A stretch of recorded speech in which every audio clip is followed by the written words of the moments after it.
Hello बच्चों। तो पढ़ने दो चैनल पे आपका स्वागत है। तो आज मैं नितिन आपको chapter second class 10th mathematics का ओवरव्यू देना स्टार्ट कर रहा हूँ। तो पहला जो मेरा 2 वीडियोस डाले थे उसके अंदर आपको चैप्टर 1 का मोटा मोटा ओवरव्यू मिल गया होगा। उसके एग्जाम्पल्स आप अपने आप सोल्व करिए। कुछ टाइम बाद मैं उनके एग्जाम्पल्स की वीडियो डालना स्टार्ट करूंगा एंड उससे आप अपने एग्जाम्पल्स के सॉल्यूशंस को क्रॉस चेक करिएगा। लेकिन आज अपन आप पढ़ते हैं चैप्टर 2 को। तो हमारा चैप्टर 2 जो एनसीईआरटी सीबीएसई बुक का है वो है पॉलिनोमियल। तो पॉलिनोमियल क्या होते हैं, पॉलिनोमियल क्यों कहा जाता है, कि ये एक्सप्रेशन एक पॉलिनोमियल है कि ये एक्सप्रेशन एक पॉलिनोमियल नहीं है। पॉलिनोमियल के अंदर वेरिएबल्स किसको बोला जाता है, कोफिशिएंट किसको बोला जाता है, कांस्टेंट टर्म किसको बोला जाता है। पॉलिनोमियल के अंदर जीरोस क्या होते हैं, जीरो ऑफ द पॉलिनोमियल किसको कहते हैं, ये सब आपको थोड़ा बहुत ओवरव्यू मिलेगा इस वीडियो के अंदर। तो सबसे पहले स्टार्ट करते हैं पॉलिनोमियल। पॉलिनोमियल क्या होता है, तो बेसिकली पॉलिनोमियल का मतलब होता है, पॉली का मतलब होता है मैनी, एंड नोमियल का मतलब होता है टर्म्स। सो पॉलिनोमियल का मतलब होता है मैनी टर्म्स, मतलब कोई भी पॉलिनोमियल मल्टीपल टर्म्स से मिलके बना होता है। फॉर एग्जांपल 5x + 3 ये इसके 2 टर्म्स है, इसके अंदर 2 टर्म्स है।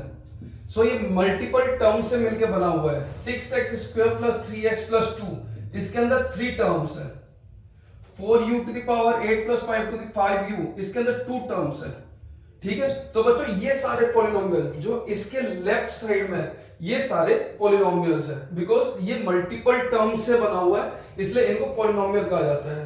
सेकेंडली कोई भी पॉलिनोमियल होगा उसके अंदर जो भी वेरिएबल होगा, जैसे जो x है इसको बोलते हैं वेरिएबल, उसकी जो पावर होगी वो 1 से ऊपर ही होगी। फॉर एग्जांपल इसके अंदर पावर 1 है, इसके अंदर पावर 2 1 है, इसके अंदर पावर 8 एंड 1 है, इसके अंदर पावर 2 है, इसके अंदर पावर 3 एंड 1 है। एंड कोई भी पॉलिनोमियल जिसके अंदर जो पावर है वो -1 हो, या फिर कोई भी पॉलिनोमियल जो इस तरह से लिखा गया हो, या कोई भी पॉलिनोमियल जिसके अंदर पावर -5 -3 हो, तो इनको पॉलिनोमियल नहीं कहा जाता। So these are not polynomials.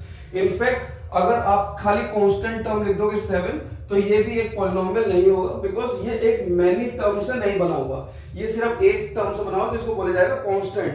जैसे जो हमारा इंटीजर है, integers are not polynomials, correct. So polynomials का मतलब है मैनी टर्म्स। अब अगर ये पॉलिनोमियल नहीं है और ये पॉलिनोमियल है तो पॉलिनोमियल की और कैरेक्टरिस्टिक्स क्या होती है वो जानते हैं। तो सबसे पहले पॉलिनोमियल की कैरेक्टरिस्टिक्स क्या होती है, कि जो ये टर्म होती है, जैसे ये टर्म है, ये टर्म है, ये टर्म है, ये टर्म है, इन सबको बोलते हैं कांस्टेंट टर्म्स। तो कोई भी पॉलिनोमियल जिसके अंदर कोई भी वेरिएबल नहीं होता उसको बोलते हैं कांस्टेंट टर्म्स। तो कांस्टेंट टर्म्स को जनरली हम कांस्टेंट टर्म्स को इसको कांस्टेंट टर्म्स बोला जाता है। सेकेंडली जो कोई भी वेरिएबल होता है उसका जो कोफिशिएंट होता है इसको बोलते हैं coefficient of the variable, coefficient of variable. तो बेसिकली इसका ये कोफिशिएंट हो गया, इसका ये कोफिशिएंट हो गया, इसका ये कोफिशिएंट हो गया, इसका ये कोफिशिएंट हो गया, इसका ये कोफिशिएंट हो गया, तो इसको बोलते हैं कोफिशिएंट ऑफ वेरिएबल। थर्ड चीज डिग्री ऑफ द पॉलिनोमियल,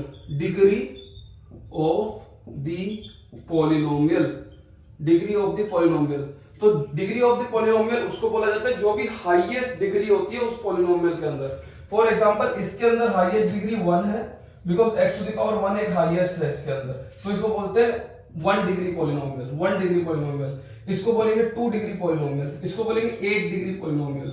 समझ गए बच्चों, इस तरह से इसको बोलते हैं डिग्री ऑफ पॉलिनोमियल।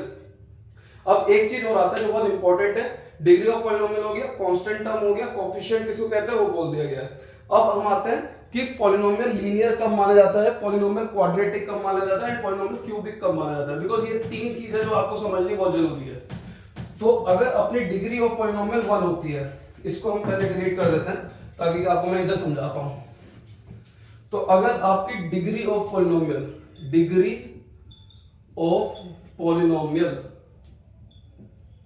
अगर डिग्री ऑफ पॉलिनोमियल आपकी 1 है तो इसको बोला जाएगा लीनियर पॉलिनोमियल। इसके एग्जांपल्स क्या है लीनियर पॉलिनोमियल के? ये एक लीनियर पॉलिनोमियल है, ये एक लीनियर पॉलिनोमियल है।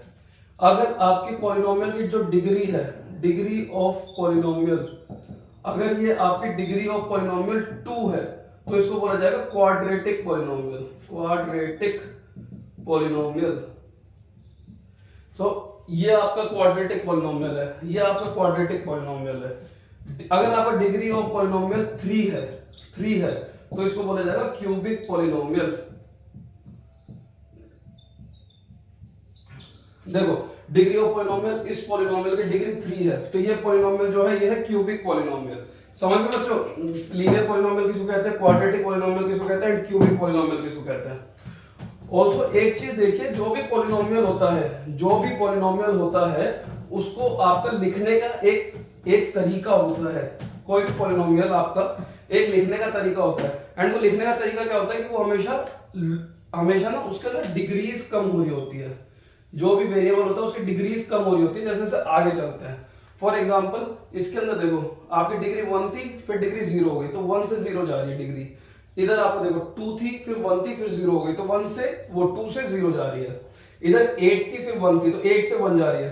तो कोई भी पॉलिनोमियल को लिखने का तरीका होता है कि उसकी जो सबसे हाईएस्ट डिग्री है वो सबसे लेफ्ट की तरफ लिखी जाए, एंड धीरे धीरे उसकी डिग्रीज को कम किया जाए। तो best way to write a polynomial is by reducing the degrees of the polynomial. Polynomial जैसे जैसे आगे बढ़ता है तो उसकी डिग्रीज कम होनी चाहिए। ठीक है बच्चों, समझ गए? पॉलिनोमियल क्या होता है, कांस्टेंट टर्म्स क्या होती है, पॉलिनोमियल के अंदर डिग्री ऑफ पॉलिनोमियल किसको कहा जाता है, पॉलिनोमियल लीनियर कब कहा जाता है, क्यूबिक कब कहा जाता है, क्वाड्रेटिक पॉलिनोमियल कब कहा जाता है। अब अपन समझते हैं zeros of the polynomial. Zeros of the polynomial क्या कहते हैं, जीरोस ऑफ द पॉलिनोमियल। तो अगर हम कोई भी पॉलिनोमियल को 0 से इक्वेट करते हैं, लेट्स से आपका लीनियर पॉलिनोमियल है 5x + 3, और अगर आपको इसको 0 से इक्वेट कर दिया है तो जो आपका x आएगा वो आएगा -3/5। एंड अगर आप इसका ग्राफ ड्रॉ करोगे, ये आपका x एक्सिस है, ये आपका y एक्सिस है, और ये आपका कहीं -5/3 है। ठीक है, और अगर अपन x और y का एक टेबल ड्रॉ करें तो अपन अगर x और y का टेबल ड्रॉ करें तो जब x -3/5 है तो y 0 है, जब x 0 है तो y आपका 3 है। इसको अगर हम 0 की जगह y लिख देते हैं, तो जब आपका x -3/5 है तो y 0 है, जब x 0 है तो y की वैल्यू 3 है। तो जो आपका ये पॉलिनोमियल होगा वो इस तरह से ड्रॉ किया जाएगा। तो इसको बोलते हैं लीनियर पॉलिनोमियल। ठीक है बच्चों, एंड ये जहां पे आपका x एक्सिस को काटेगा, ये x एक्सिस है, ये आपकी y एक्सिस है, तो ये जहां पे आपका x एक्सिस को काटेगा, ये जहां पे भी आपका x एक्सिस को काटेगा उसको बोलेंगे जीरो ऑफ द पॉलिनोमियल। तो कोई भी लीनियर पॉलिनोमियल होगा वो एक ही जगह पे x एक्सिस को काट पाएगा, कोई भी लीनियर पॉलिनोमियल होगा वो एक ही जगह पे x एक्सिस को काट पाएगा। इसलिए कोई भी लीनियर पॉलिनोमियल का आपका 0 होगा वो ओनली 1 होगा, मतलब कोई भी लीनियर पॉलिनोमियल का सिर्फ एक ही 0 एग्जिस्ट कर रहा होगा। ठीक है बच्चों, इसको आगे जीरोस ऑफ द पॉलिनोमियल में लीनियर पॉलिनोमियल की जीरोस किस तरह से निकालेंगे ये आपको समझ में आ गया। अब आता है क्वाड्रेटिक पॉलिनोमियल पे, क्वाड्रेटिक पॉलिनोमियल्स। ठीक है, तो क्वाड्रेटिक पॉलिनोमियल्स में मैं दो तरीके के लेता हूं मैं क्वाड्रेटिक पॉलिनोमियल। पहला पॉलिनोमियल है x² - 3x - 4 = 0। दूसरा पॉलिनोमियल मैं लिखता हूं x² + 2x + 1 = 0। ठीक है बच्चों, इसको अगर हम सॉल्व करेंगे तो ये होगा x² - 4x + x - 4 = 0, x - 4 + 1 x - 4 = 0, x + 1 x - 4 = 0। ठीक है बच्चों, इसको अगर हम सॉल्व करेंगे तो ये आएगा x + 1 का होल स्क्वायर = 0। ठीक है बच्चों, अब अपन इसको ना प्लॉट करते हैं। ये आपका y एक्सिस है, ये आपका x एक्सिस है, ये आपका y एक्सिस है, ये आपका x एक्सिस है, एंड इसकी जो जीरोस होगी वो होगी x = 4 एंड x = -1। तो ये आपका पॉलिनोमियल कुछ इस तरह से बन रहा होगा। ठीक है, ये होगा x² - 3x - 4 = 0। तो ये आपका पॉलिनोमियल कुछ इस तरह से बन रहा होगा एंड ये एक्स एक्सिस को दो जगह काटता है, एक इधर काटता है, एक इधर काटता है। तो इसकी जो जीरोस ऑफ पॉलिनोमियल होगी वो होगी 2, so it has 2 zeros. This polynomial has 2 zeros. अब अपन इसको कंसीडर करते हैं, ये आपका y एक्सिस इधर है, x एक्सिस इधर है और इसकी जो जीरो है वो -1 है। तो ये पॉलिनोमियल आपका कुछ इस तरह से होगा एंड जब x 0 होगा तो y की वैल्यू 1 होगी। तो ये पॉलिनोमियल कुछ इस तरह से कट रहा होगा। जब x आपका 0 होगा तो y की वैल्यू 1 होगी। इधर -1, 0 पे ये पॉलिनोमियल कट रहा है। तो आप इसको चेक करोगे तो ये सिर्फ एक जगह पे x से कोइंसाइड कर रहा है, ये सिर्फ एक जगह पे ही x से मिल रहा है। तो इसके जो जीरोस है वो ओनली 1 है। तो मतलब इस पॉलिनोमियल के देयर आर ओनली 1 0। तो बेसिकली ये कहा जाएगा कि इस पॉलिनोमियल को एक बार ही x एक्सिस से काट रहा है। ठीक है बच्चों, अब अपन आते हैं क्वाड्रेटिक पॉलिनोमियल्स पे।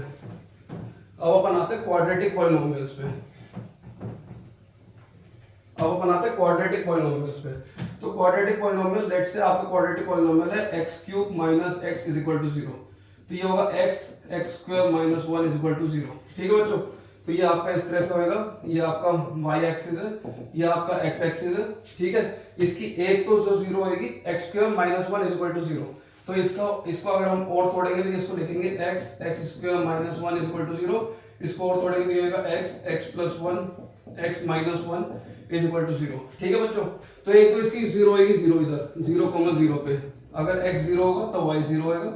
दूसरी इसकी 0 होगी, वो होगी 1,0 पे, अगर x आपका 1 होएगा तभी भी y की वैल्यू 0 हो रही है। तीसरी जो इसकी 0 होगी वो होगी -1,0 पे, अगर x आपका -1 होएगा तभी भी y की वैल्यू 1 हो रही है। ठीक है बच्चों, अब चौथा अपन ये वो फाइंड कर लेते हैं कि -2,0 पे -2 अगर x होता है तो इस y की वैल्यू क्या होगी, -2 + 1 -2 - 1 = 0। परफेक्ट, तो -2 * -2 + 1 is -1 * -3। तो माइनस से माइनस गया एंड -2 * -2 is 2 * -3 -6। मतलब y की वैल्यू आपकी -6 होगी अगर आपकी x की वैल्यू 0 होगी। तो ये x की वैल्यू -2, -6। परफेक्ट, तो ये जो आपका पॉलिनोमियल है ये कुछ इस तरह से स्टार्ट होगा, ये ऊपर जाएगा, फिर ये इधर कटेगा, फिर ये पॉलिनोमियल आपका कुछ इधर कटेगा, फिर ये ऐसे नीचे जाएगा, फिर ये पॉलिनोमियल ऐसे जाएगा।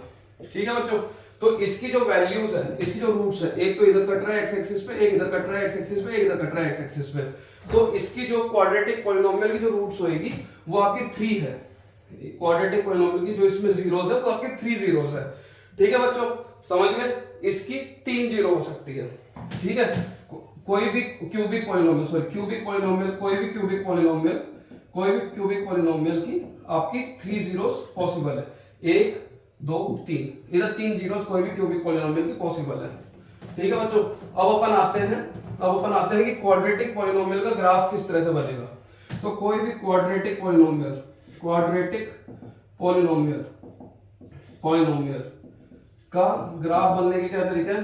पहला तरीका x और y ऐसे बन जाए, दूसरा तरीका ऐसे बन जाए, तीसरा तरीका ऐसे बन जाए। ठीक है बच्चों, एंड चौथा तरीका ऐसे बन जाए। ठीक है बच्चों, तो कोई भी क्वाड्रेटिक पॉलिनोमियल आपका या तो x एक्सिस को 2 बार काटेगा, या x एक्सिस को 2 बार काटेगा, या x एक्सिस को एक बार भी नहीं काटेगा, या x एक्सिस को एक बार भी नहीं काटेगा, या फिर x एक्सिस को एक बार ही काट रहा होगा, या फिर x एक्सिस को एक बार ही काट रहा होगा इधर। तो इसकी देयर आर 2 रूट्स, इसकी देयर आर 2 रूट्स, इसकी देयर आर 0 रूट्स। इस पॉलिनोमियल एंड इस पॉलिनोमियल की 0 रूट्स होगी एंड इसकी देयर आर 1 रूट। ठीक है बच्चों, तो इस तरह से कोई भी पॉलिनोमियल, कोई भी आपका जो कर्व होगा या स्ट्रेट लाइन होती है, वो x एक्सिस को जितनी बार भी काटती है, वो उसका जीरो ऑफ द पॉलिनोमियल बोला जाता है, समझ गए बच्चों। क्वाड्रेटिक पॉलिनोमियल क्या होता है, क्यूबिक पॉलिनोमियल क्या होता है, जीरोस ऑफ द पॉलिनोमियल क्या होता है। ठीक है बच्चों, अब अगले टॉपिक पे आते हैं, इस चैप्टर के अगले टॉपिक पे आते हैं। उससे पहले चैप्टर के अगले टॉपिक से आने से पहले अपन एक एक्सरसाइज का क्वेश्चन ले लेते हैं। ठीक है बच्चों, तो एक्सरसाइज 2.1 है। इसमें पहला क्वेश्चन ये है, ये आपका x एक्सिस है, ये आपका y एक्सिस है एंड ये एक पॉलिनोमियल है। इसके कितने रूट्स हैं। तो बच्चों ये x एक्सिस को तो एक बार भी नहीं काट रहा है, ये x एक्सिस को एक बार भी नहीं काट रहा है, तो इसकी नंबर ऑफ रूट्स या नंबर ऑफ रूट्स को आप जीरो भी बोल सकते, नंबर ऑफ जीरोस इसके जीरो है क्योंकि ये एक्स एक्सिस को एक बार भी नहीं काट रहा है। अगला जो पॉलिनोमियल इसमें लिख रखा है वो आपका कुछ इस तरह से ड्रॉ कर रखा है, तो ये एक्स एक्सिस को ओनली वन टाइम काट रहा है, ये एक्स एक्सिस को ओनली वन टाइम काट रहा है, तो इसके नंबर ऑफ जो जीरोस होंगे वो वन होगा। ठीक है बच्चों, इसके नंबर ऑफ जो जीरोस होंगे वो वन होगा। ठीक है बच्चों, तो अब आप लोग ये समझ में आ गया कि नंबर ऑफ जीरोस कैसे फाइंड करने हैं। अगर कोई भी आपको ग्राफ दे रखा हो तो कोई भी अगर आपको ग्राफ दे रखा हो तो आपको नंबर ऑफ जीरोस आप आराम से फाइंड कर सकते हो। अब आते हैं सेकंड टॉपिक पे कि देखो आपने ये कैलकुलेट किया कि कोई भी जो आपका पॉलिनोमियल होता है, क्वाड्रेटिक पॉलिनोमियल होता है, वो आप इस तरह से लिख सकते हो। ठीक है, इसमें जो a है वो कोफिशिएंट ऑफ x स्क्वायर है, जो b है वो कोफिशिएंट ऑफ x है, एंड जो c है ये कांस्टेंट टर्म है। This is constant term, this is coefficient of x and this is coefficient of x square. ठीक है बच्चों, तो ये ax स्क्वायर में जो a है वो कोफिशिएंट ऑफ x स्क्वायर है, जो b है वो कोफिशिएंट ऑफ x है, एंड जो c है वो एक कांस्टेंट टर्म है। ठीक है बच्चों, तो और लेट से जो इनकी रूट्स है वो एक अल्फा और बीटा है। लेट से जो इनकी रूट्स है, इनकी रूट्स मतलब जीरो, जो इनके जीरोस है, जो इन पॉलिनोमियल के जीरोस है वो अल्फा और बीटा है। तो अगर पॉलिनोमियल के जीरो अल्फा और बीटा, तो आप इस पॉलिनोमियल को इस तरह भी लिख सकते हो k into x minus alpha x minus beta is equal to zero. क्योंकि देखो अगर अपन इसमें x को अल्फा डालते हैं तो ये जीरो हो जाएगा, अगर x को बीटा डालते हैं तो ये जीरो हो जाएगा, एंड k एक कांस्टेंट टर्म है, k एक कांस्टेंट टर्म है जो हमको इससे मल्टीप्लाई करनी होती है, क्योंकि इधर जो x का जो आपका कोफिशिएंट आएगा वो आपका वन आएगा अगर हम k नहीं लेते हैं, तो इसलिए हम k ले लेते हैं ताकि कि इधर a आ जाए। ठीक है बच्चों, तो अगर आप इसको थोड़ा सा और सोल्व करते हो तो ये आएगा k x square minus alpha plus beta x plus alpha beta is equal to zero. ठीक है बच्चों, तो ये आएगा k x square minus alpha plus beta x plus alpha beta is equal to zero. ठीक है, अब अपन इन दोनों पॉलिनोमियल को कंपेयर करते हैं, इन दोनों पॉलिनोमियल को कंपेयर करते हैं। तो देखो जो आपका a है, जो आपका a है वो इज इक्वल टू k है। ठीक है बच्चों, जो आपका b है वो इज इक्वल टू माइनस के अल्फा प्लस बीटा है।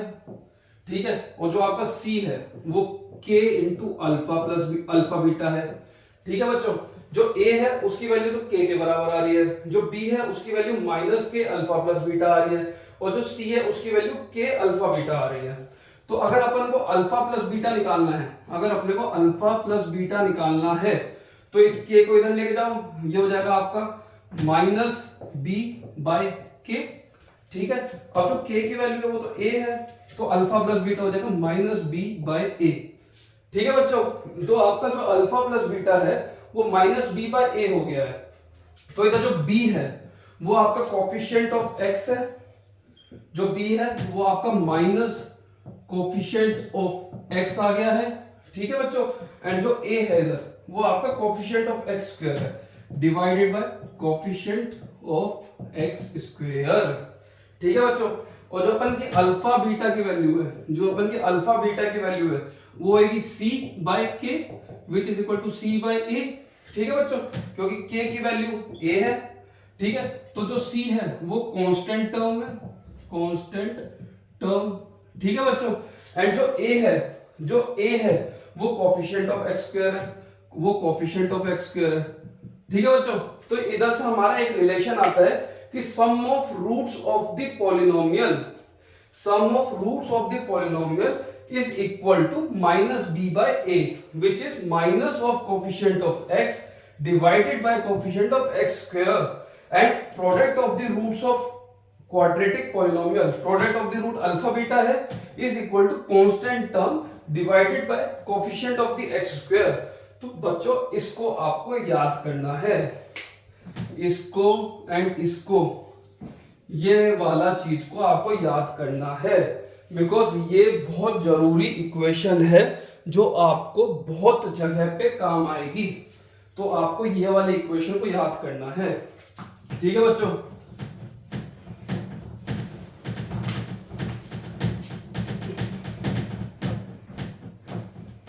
इसको प्रूव करते हैं, ठीक है। इसको एग्जांपल्स के साथ समझते हैं। तो अपन ने देखो पहले क्या पॉलिनोमियल लिया था, पहले हमने एक पॉलिनोमियल लिया था x² + 2x + 1 = 0। तो इसकी जो रूट्स आएगी वो आएगी x + 1 का होल स्क्वायर = 0। तो इसमें अल्फा भी -1 है, इसमें बीटा भी -1 है, ठीक है बच्चों।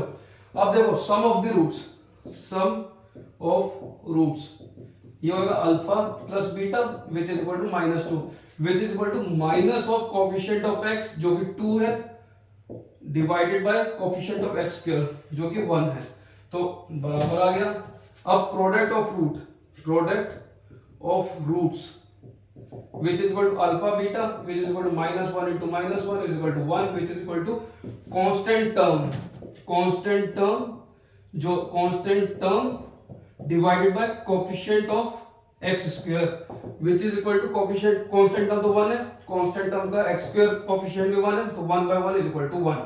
ठीक है बच्चों, ये एक इसका आपको एग्जाम्पल बताया गया है। दूसरा example, let's say x² - 3x - 4 is equal to 0, x² - 4x plus x - 4 is equal to 0, x - 4 x plus 1 is equal to 0, तो x is equal to 4, -1। ठीक है बच्चों, मतलब अल्फा की वैल्यू तो 4 हो गई, बीटा की वैल्यू -1 हो गई, तो alpha plus beta is equal to 3 which is equal to minus of coefficient of x divided by coefficient of x square. ठीक है बच्चों, तो वो 3 हो गई।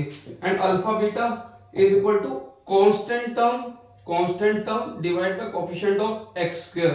कांस्टेंट टर्म इधर -4 है, कांस्टेंट टर्म -4 है, divide by coefficient of x square 1 है, कोफिशिएंट ऑफ x स्क्वायर 1 है, एंड अल्फा बीटा की वैल्यू हो गई 4 into -1 which is equal to -4। ठीक है बच्चों, इसको याद कर लो, समझ लो, इसका बहुत रिलेवेंस है, आपको आगे ये जिंदगी भर काम आने वाली चीज है। ठीक है बच्चों, अब आते हैं क्यूबिक पॉलिनोमियल पे। क्यूबिक पॉलिनोमियल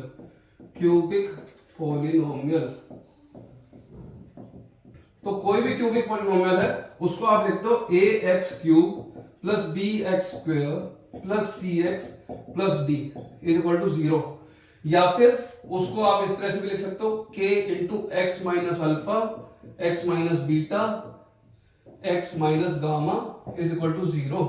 ठीक है बच्चों, जो ये देखो अल्फा बीटा गामा डेल्टा ये सब ग्रीक लेटर्स होते हैं, ग्रीक लेटर्स।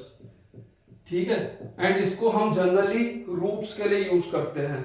कोई भी 4 डिग्री का पॉलिनोमियल होगा उसकी 4 रूट्स हो सकती है, अल्फा बीटा गामा डेल्टा। ठीक है बच्चों, तो देखो इसको जब आप सॉल्व करोगे ना, तो आपको वही आएगा कि alpha plus beta plus gamma is equal to minus of coefficient of x square divided by coefficient of x³।